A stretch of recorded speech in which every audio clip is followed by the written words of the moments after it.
Bonjour et bienvenue dans cette nouvelle séquence de géographie, cette fois-ci la séquence 3, intitulée Un monde de migrants, et qui va nous permettre d'abord de nous intéresser à l'actualité la plus brûlante. Ça nous changera un peu de la Covid-19, l'actualité des migrations humaines. Et ça va être l'occasion pour nous, au cours des différentes séances qui vont suivre, de nous poser deux questions majeures, à savoir pourquoi et comment les hommes migrent-ils aujourd'hui, les hommes, les femmes, les enfants d'ailleurs, l'humanité migre-t-elle aujourd'hui? Et vous verrez que, sans surprise, les riches touristes ne migrent pas pour la même durée, pour les mêmes circuits, pour les mêmes raisons et avec les mêmes moyens de transport que les migrants pauvres chassés de leur pays par la guerre ou la misère et qui s'entassent sur des rafiaux de fortune au risque de se noyer pour essayer d'atteindre un pays où ils pourront vivre en paix et espérer nourrir plus facilement leur famille. L'autre question à laquelle nous tâcherons d'apporter une réponse satisfaisante est la suivante: quels sont les effets, c'est-à-dire les conséquences des migrations humaines sur les pays concernés, c'est-à-dire aussi bien sur les pays de départ que sur les pays d'arrivée, c'est-à-dire les pays qui accueillent les migrants ou les touristes. Bref, les gens qui se déplacent à la surface du globe.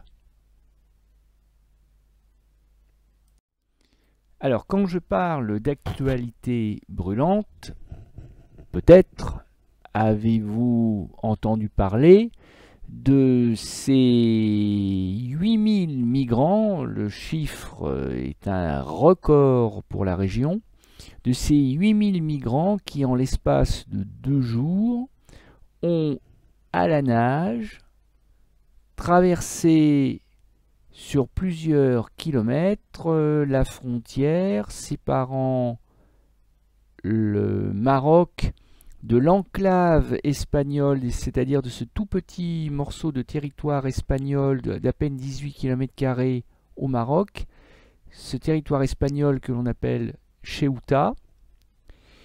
Et donc depuis 2 jours, le monde stupéfait aperçoit ces images où l'on voit des militaires espagnols, un peu débordés, il faut bien le reconnaître d'ailleurs, qui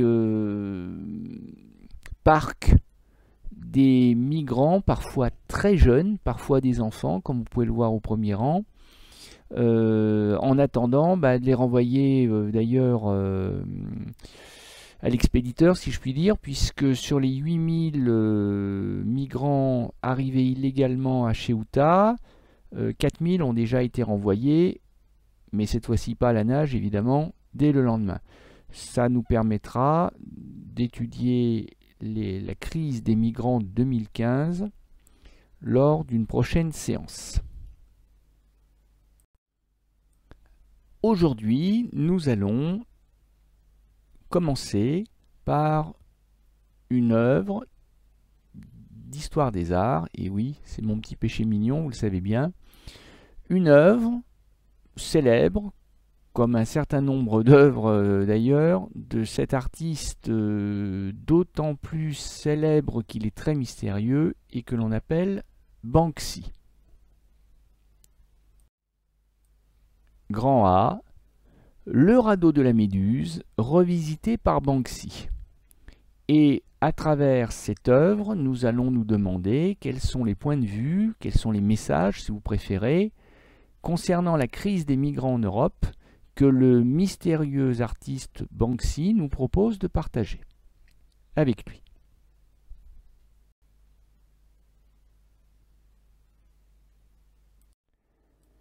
Alors l'œuvre en question, la voici. Et il faut reconnaître qu'elle peut, ou plus exactement qu'elle pouvait passer inaperçue.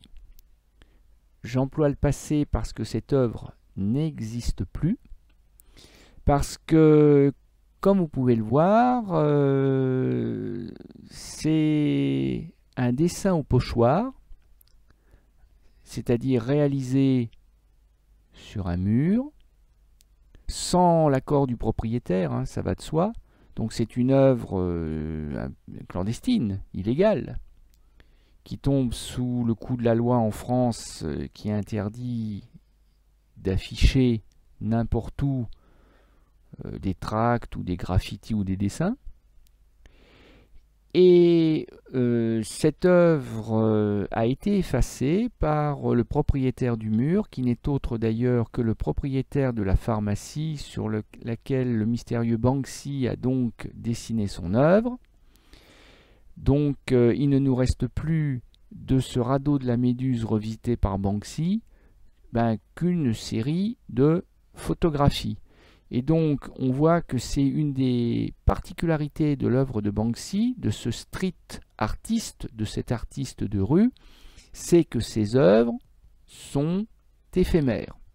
Elles sont vouées à disparaître avec le temps ou par la volonté d'un propriétaire qui ne veut pas que les fans, les supporters de Banksy du monde entier viennent se recueillir devant l'œuvre jour et nuit, hein, parce qu'après tout, on n'est pas dans un musée.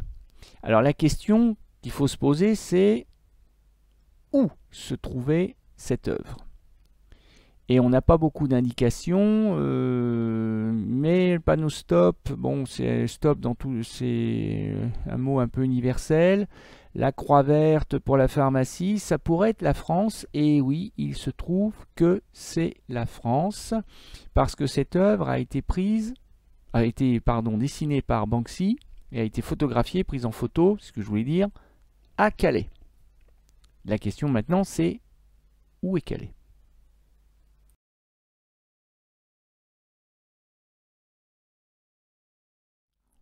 Alors, il n'y a pas besoin d'être très calé en géographie pour savoir où se trouve Calais, parce que c'est dans les Hauts-de-France, la région des Hauts-de-France, c'est-à-dire le nord du pays, face au Royaume-Uni, et c'est l'endroit où la Manche, la mer qui sépare le Royaume-Uni du continent européen, est la moins large. Une petite trentaine de kilomètres. Et on peut apercevoir d'ailleurs le rivage britannique depuis Calais par beau temps avec des jumelles, il n'y a pas de problème. Donc pour des migrants qui ont parcouru des milliers de kilomètres, Calais c'est la porte, l'antichambre, la dernière étape avant le Royaume-Uni qui constitue pour la plupart des migrants la destination finale.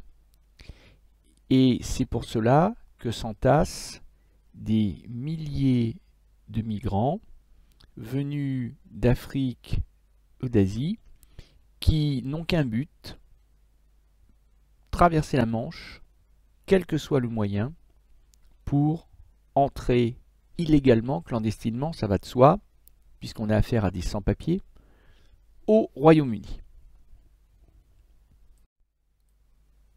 Tout simplement parce que, comme le montre cette carte que je vous ai bricolée là, les trois grandes routes des migrations à destination de l'Europe ont pour point commun d'aboutir au Royaume-Uni. Alors ça ne veut pas dire que tous les migrants qui arrivent en Europe iront au Royaume-Uni, loin s'en faut.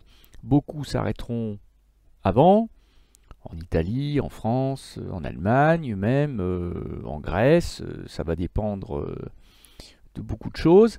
Mais les plus motivés, ceux qui ont de la famille au Royaume-Uni en particulier, vont vouloir traverser. Et donc Calais, et la destination de l'avant-dernière étape, la dernière étape avant le Royaume-Uni.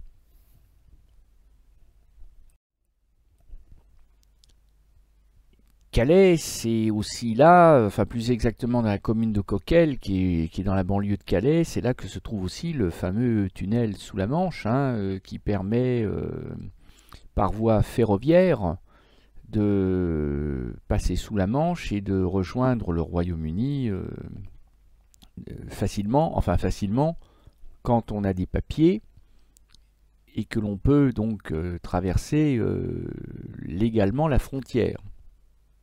Mais quand on est un migrant clandestin, pas question d'utiliser un billet de train, puisque des contrôles ont lieu à l'embarquement, et donc là, les migrants se font expulser. Donc plusieurs milliers, aux alentours de 9 à 10 000 migrants en 2016 ont été recensés dans ce qu'il convient d'appeler un véritable bidonville, un campement de fortune, où des familles entières venues parfois de très loin, venues d'Afghanistan, venues de Syrie, venues du Soudan, donc d'Afrique ou d'Asie, s'entassent en attendant de réussir à passer coûte que coûte au Royaume-Uni. Donc certains ont essayé 20, 30, 40 fois, mais ils ne se découragent pas parce que quand on a subi tout ce qu'ils ont subi, et ben ma foi, on ne renonce pas si près du but. Et donc cette jungle de Calais va inspirer notre artiste Banksy. Alors, juste un petit mot sur Banksy, c'est un artiste génial. Bon, ça d'accord, à peu près tout le monde le reconnaît. Pour le reste, c'est quelqu'un qui est très branché réseau de communication, réseaux sociaux. Il possède un site internet, il n'y a pas de souci, vous pouvez trouver Banksy très facilement sur le net. Mais par contre, on ne sait pas qui c'est. Alors, il y a bien des hypothèses sur l'identité de l'artiste qui se cache sous le pseudonyme de Banksy, mais le fait est que, à ce jour, on ne sait toujours pas qui il est, et ce côté mystérieux fait aussi beaucoup pour la renommée de l'artiste. C'est un artiste assez facétieux, comme vous pouvez le voir sur cette œuvre de street art là que je vous propose à l'image en ce moment. Bon, je ne vais pas vous présenter toutes les œuvres de Banksy parce qu'il y en aurait beaucoup trop, mais je vous en présente deux qui sont très emblématiques, qui nous montrent que c'est un artiste qui est tout en finesse. Quand on voit une œuvre de Banksy, on se dit bah, j'aurais pu le faire. Parce que ça n'a pas l'air aussi graphiquement compliqué que cela, ça a l'air d'être simple. Un peu comme les œuvres de Picasso où on se dit que bon, il n'y a pas besoin de savoir dessiner pour être un artiste. Mais en fait, entre la réalisation, avant de passer à la réalisation, il faut déjà avoir l'idée. Et ça, l'idée, ils ne sont pas nombreux à l'avoir parce que un artiste comme Banksy aime beaucoup détourner les images, comme par exemple ce jeune homme qui, sur la photographie de départ qui lui a servi d'inspiration, tient dans la main un cocktail Molotov, c'est-à-dire une bombe incendiaire qu'il s'apprête à jeter sur des forces de l'ordre. Et ce qui est donc un acte de haine, de violence, devient très poétique à travers le regard de Banksy, puisqu'il a remplacé l'arme, le cocktail Molotov, par un bouquet de fleurs, dont les couleurs d'ailleurs forment un contraste avec le reste du dessin en noir et blanc. Et puis, et peut-être que l'inscription est de la main même de Banksy, c'est possible, mais peut-être pas. There is always hope, il y a toujours de l'espoir, avec cette jeune fille au ballon. C'est une évocation de la guerre en Syrie. Enfin, c'est une des hypothèses qui circulent au sujet de cette autre œuvre, où l'on voit une petite fille qui s'apprête à lâcher dans le ciel un ballon rouge en forme de cœur. Voilà, ça ce sont deux œuvres emblématiques de Banksy, mais ce ne sont pas celles-là que nous allons étudier.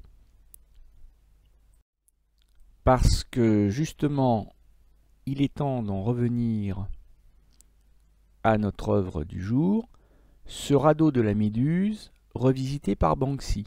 Alors en fait, ça n'est pas vraiment le titre de l'œuvre, parce qu'il n'y a pas de titre aux œuvres de Banksy. La fille au ballon rouge, c'est le titre que tout le monde lui a donné, parce qu'on voit une fille avec un ballon rouge. Mais en fait, ce sont des œuvres sans nom, et même d'ailleurs sans signature.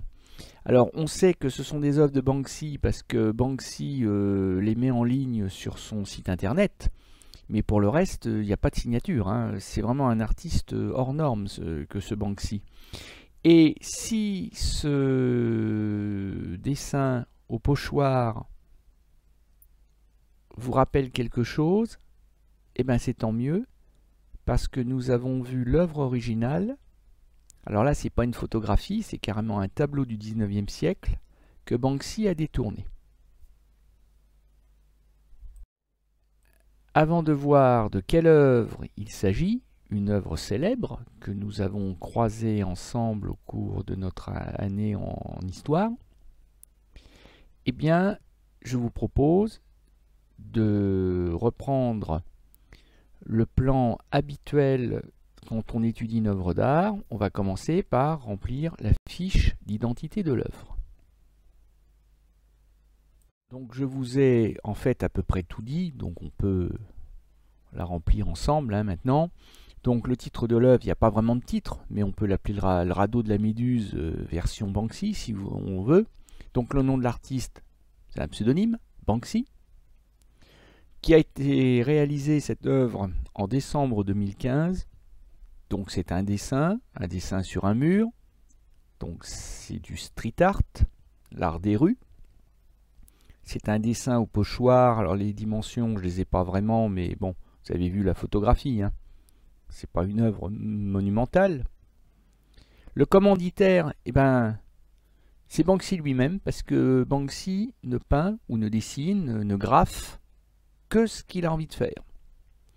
Banksy est opposé à l'art commercial. Pour lui, l'artiste doit exprimer un message politique. Et donc, tant pis si ça ne plaît pas, au contraire même peut-être, tant mieux si ça dérange. Mais de toute façon, Banksy, qu'on soit d'accord ou pas, il exprime ce qu'il a à dire. Il est son propre commanditaire. Donc l'œuvre était visible dans une maison du centre-ville de Calais. Et c'est une œuvre très éphémère, puisqu'elle a disparu, encore une fois. Et ben voilà, on a la réponse à notre question, mais d'où sort ce tableau?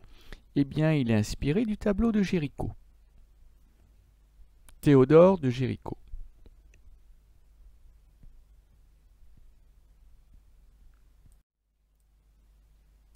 Un des tableaux phares du musée du Louvre, peut-être un tout petit peu moins connu évidemment que la Joconde, bien sûr, ou que la liberté guidant le peuple que nous avons étudié en EMC.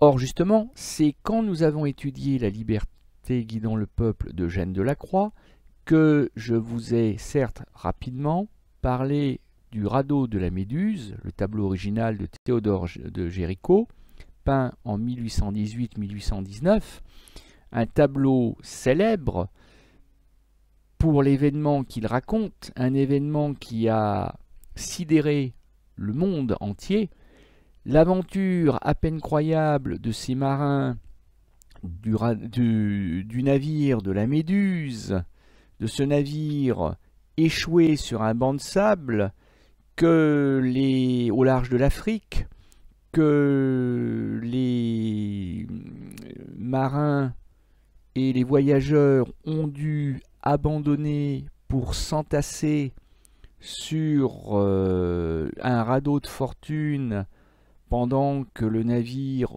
coulait lentement, mais sans avoir le temps de mettre à bord des provisions et de l'eau potable, ce qui fait que très vite les habitants, entre guillemets, du radeau de la Méduse ont souffert de la faim et de la soif, au point que beaucoup sont morts, déshydratés, sont morts de faim, que certains survivants ont même accéléré la mort des autres pour pouvoir les manger. Et oui, les survivants se sont livrés à des actes de cannibalisme. Et c'est pour ça que Géricault a peint ce tableau, parce que le naufrage de la Méduse, ça a beaucoup marqué les esprits. Et les historiens de l'art vous diront que l'angle de lecture de la peinture de Géricault est très simple. C'est-à-dire que les personnages qui vous tournent le dos, qui sont à l'arrière-plan, ce sont les survivants. Ceux qui n'ont pas perdu l'espoir et qui aperçoivent à l'horizon la petite voile triangulaire qui annonce qu'ils seront sauvés. Alors qu'au premier rang s'entassent les cadavres, les cadavres et les mourants, ceux qui vous regardent, ceux qui sont désespérés, qui attendent la mort, qui ont perdu l'espoir. Et je vous avais parlé de ce tableau au moment de La liberté guidant le peuple, parce que c'est en admirant le tableau de Géricault qu'Eugène Delacroix avait remarqué ces cadavres et qui s'était bien juré un jour ou l'autre de les transposer dans un tableau à lui. Chose faite sur les barricades de La liberté guidant le peuple. Et je vous avais dit aussi, je vous le rappelle, parce que c'est assez rigolo, que comme pour Delacroix, Géricault n'est pas très à l'aise avec les pieds, les chevilles du corps humain, ce qui explique pourquoi aussi bien chez Géricault que chez Delacroix, les personnages, même quand ils sont tout nus, portent des chaussettes, parce qu'avec les chaussettes on ne voit plus les pieds, donc on n'a plus à les peindre. Voilà l'œuvre originale que Banksy a détournée. Alors, il est temps de passer à la deuxième étape de notre démarche d'histoire des arts, qui consiste à décrire et à interpréter l'œuvre, ici de Banksy donc. Bon, bah alors c'est comme d'habitude, hein, on ne change pas la recette. Donc, je vous ai construit une légende en 6 points, et je vais vous demander d'associer la légende aux différents éléments du dessin au pochoir mural de Banksy. Ne trichez pas, mettez-moi sur pause, le temps de faire ce travail qui est somme toute assez facile. Donc normalement vous avez dû voir que Banksy, c'est sans doute la raison pour laquelle il a choisi ce mur, a joué sur le fait qu'il était en 2 couleurs, avec dans sa partie inférieure un bleu un peu plus soutenu, ce qui lui a probablement donné l'idée de cette ligne d'horizon, et il s'est dit que le bleu foncé plus soutenu ferait parfaitement l'affaire pour figurer la Manche. Ensuite, un ferry. Et le ferry, c'est pas n'importe quel type de navire, hein, c'est le navire qui permet aux gens qui ont le droit de voyager, de traverser la Manche et de franchir la frontière séparant la France et la Belgique du Royaume-Uni. Donc les gens riches, les Européens, ceux qui ont des papiers, qui ont une carte d'identité ou un passeport. C'est-à-dire que la frontière n'est pas fermée pour tout le monde. Par contre, quand vous faites partie malheureusement des migrants, c'est-à-dire ces sans-papiers qui n'ont pas le droit de traverser les frontières et qui les traversent quand même, mais de manière clandestine et illégale en prenant tous les risques, et bien là vous vous trouvez sur le radeau de fortune. Et donc vous êtes partagé entre les migrants morts ou à l'agonie, c'est-à-dire ceux qui vous prennent à témoin avec leurs yeux éteints et qui vous fixent, qui vous font vous sentir coupable, et puis ceux qui vous tournent délibérément le dos parce que justement ils ont l'espoir d'être sauvés, c'est-à-dire qu'ils ont l'espoir de franchir la Manche et d'atteindre enfin cet Eldorado qu'est le Royaume-Uni. Et notez que non seulement Banksy accepte que son œuvre soit éphémère, mais il accepte aussi qu'elle soit modifiée, qu'elle soit recouverte par d'autres, par des gens beaucoup moins talentueux, qui vont rajouter des graffitis, voilà, sans même d'ailleurs forcément savoir que ce qui se trouve sous leur marqueur, c'est une œuvre d'art, une vraie.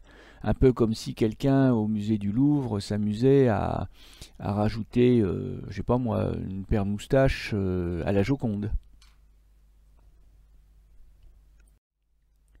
Et d'ailleurs, si vous regardez cette photographie sur laquelle je me suis appuyé tout à l'heure, alors vous pouvez voir que le ferry a été en partie effacé. Il est devenu une falaise, les falaises de Douvres, c'est-à-dire ce que devraient apercevoir les migrants s'ils ont la chance de parvenir au terme de leur voyage, les falaises de calcaire blanc qui dominent la Manche côté britannique. Bon, mais surtout c'est que quelqu'un qui n'est pas Banksy a rajouté quelque chose à l'œuvre originale. Et ça, Banksy l'accepte, puisqu'une fois qu'il a réalisé son œuvre sur le mur, après, l'œuvre ne lui appartient plus. Or, quelqu'un a rajouté des pensées. C'est-à-dire que quelqu'un a fait parler les migrants, ceux qui n'ont pas perdu l'espoir, ceux qui ont l'espoir d'atteindre le Royaume-Uni. Et en fait, il leur fait dire, on reconnaît le symbole monétaire de la livre sterling. Or, ça dénature un peu, je pense, le propos de Banksy. Parce que des migrants qui cherchent un refuge pour eux et pour leurs enfants, un territoire de paix, de liberté, ça c'est assez populaire. C'est moralement acceptable, les gens peuvent avoir de la sympathie pour des migrants qui cherchent simplement à survivre. En revanche, si c'est pour gagner beaucoup d'argent, si c'est le pognon qui attire les migrants, je parlais tout à l'heure d'Eldorado, le pays de l'or, et bien là, tout de suite, c'est moralement moins fédérateur, c'est un peu plus discutable, et la cote de sympathie des migrants va baisser parmi le public. Je ne suis pas certain que Banksy aurait souhaité que ce soit ce message que retiennent les gens. Bon, de toute façon, comme l'œuvre a disparu, là maintenant, il n'y a plus de problème. Alors justement, si il y a un dernier problème à régler, c'est au fond quels sont les objectifs, c'est-à-dire quels sont les messages de Banksy, cet artiste engagé, c'est-à-dire cet artiste qui considère, vous le verrez mieux quand vous serez en classe de 3e, cette notion d'artiste engagé, c'est-à-dire ces artistes qui considèrent que l'art n'est pas là pour faire joli, que l'art n'est même pas là uniquement pour témoigner, mais que l'art est là d'abord et surtout pour souligner, mettre en valeur, dénoncer, critiquer, un peu à la manière d'un Francisco Goya dénonçant les crimes des armées de Napoléon le 3 mai 1808, le 13 des Maillots, puisque nous en avons parlé en histoire extrêmement récemment. Je vous avais dit que Goya était un artiste engagé. Eh bien, Banksy aussi. Alors là, c'est pas très compliqué. Je vous ai mis en relief 5 objectifs qui me paraissent ceux de Banksy, en espérant que je n'ai pas mal interprété l'œuvre de l'artiste. Donc, je vous ai trouvé 5 verbes et je vous demande de les associer au reste de leurs phrases, au reste des phrases, comme d'habitude, quoi. Donc, à vous de trouver la bonne combinaison. voici le corrigé. Alors en rouge comme la couleur, parce que Banksy est un artiste en colère quand il réalise cette œuvre. Il dénonce le monde actuel à deux vitesses, c'est-à-dire des ferries pour les touristes, des radeaux pour les migrants. Autrement dit, voilà, un déplacement facilité des frontières grandes ouvertes pour les uns et des frontières cadenassées et le risque de mourir pour les autres. Banksy veut aussi témoigner des conditions de vie dégradantes dans la jungle de Calais et de l'abandon des migrants qui sont livrés à eux-mêmes au pays des droits de l'homme. C'est aussi une critique de la France, très clairement. Il exige une politique d'accueil plus humaine de la part des gouvernements français et britanniques. Il exige des Français qu'ils accueillent bien plus humainement des migrants qui restent des êtres humains et qui ne doivent pas être entassés comme des animaux dans cette jungle, ce bidonville de Calais, parce que la jungle, ça fait référence aux animaux, pas aux êtres humains. Mais aussi une politique d'accueil plus humaine pour les Britanniques, pour le gouvernement britannique, qui refuse de laisser rentrer ne serait-ce que les enfants qui ont pourtant de la famille côté britannique, mais qui sont sans leurs parents côté français, et le gouvernement britannique manque d'humanité, d'après Banksy, en refusant ce qui est un droit pourtant fondamental et élémentaire de l'homme, le droit des familles de vivre ensemble. Il exprime sa sympathie pour les migrants qui tentent de gagner l'Angleterre et il revendique le droit de libre circulation pour les migrants entassés devant Calais et empêchés de gagner le Royaume-Uni. Et oui, on a parlé il n'y a pas longtemps de EMC de la liberté de circulation, là, elle est possible pour les uns mais pas pour les autres. Voilà. C'est tout pour aujourd'hui, j'espère que ça vous aura éveillé aux différentes problématiques des migrations humaines, puisque c'est le but du reste de la séquence à partir de la prochaine fois. À bientôt!